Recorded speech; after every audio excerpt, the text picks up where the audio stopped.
নমস্কাৰ বন্ধু বান্ধৱীসকল, ঘৰুৱা দিহালৈ স্বাগতম জনাইছোঁ। মঙ্গলবাৰৰ দিনা ভুলতো নাখাব আৰু নিকিনিব এই বস্তু, হ'ব পাৰে অমংগল। বন্ধু বান্ধৱীসকল, মঙ্গলবাৰৰ দিনটো হৈছে ৰাম ভক্ত হনুমানৰ দিন। এই দিনা বজৰংবলীৰ পূজা আৰাধনা কৰিলে সকলো সংকট দূৰ হয়। সেয়েহে এই দিনটোত শ্ৰদ্ধা ভক্তিৰে বজৰংবলীৰ পূজা আৰাধনা কৰা উচিত।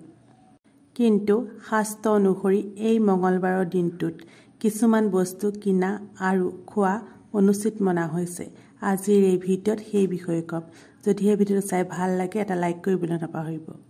ঘৰুৱা দিহা চেনেলটো যদি প্ৰথমবাৰলৈ চাইছে চেনেলটো ছাবস্ক্ৰাইব কৰি ল'ব আৰু কাষতে থকা বেল আইকনটো প্ৰেছ কৰি দিব, যাতে আহিব লগা নতুন নতুন ভিডিঅ'বোৰ প্ৰথমেই চাব পাৰে।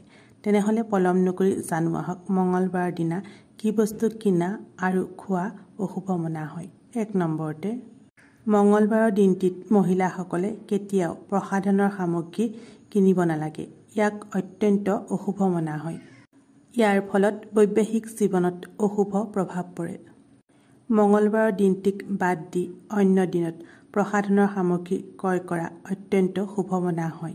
ইয়াৰ ফলত সৌভাগ্য বৃদ্ধি পায়। 2 নম্বৰতে, মঙ্গলবাৰৰ দিনা গাখীৰৰ পৰা বনোৱা বস্তু কিনাৰ পৰা বিৰত থকা উচিত, কিয়নো গাখীৰক চন্দ্ৰমাৰ কাৰক মনা হয়। চন্দ্ৰমা আৰু মঙ্গল ইটো সিটোৰ বিপৰীত, গতিকে এই দিনটোত এনে বস্তু কিনাৰ পৰা বিৰত থকা ভাল। মঙ্গলবাৰৰ দিনটোত বুনিয়া লাডু কিনি হনুমানৰ চৰণত অৰ্পণ কৰা শুভ মনা হয়। ইয়াৰ ফলত বজৰংবলী প্ৰসন্ন হয় আৰু তেওঁৰ কৃপাপ্ৰাপ্তি হয়। 3 নম্বৰতে, মঙ্গলবাৰৰ দিনা মাছ মাংস খোৱাৰ পৰা বিৰত থাকিব লাগে।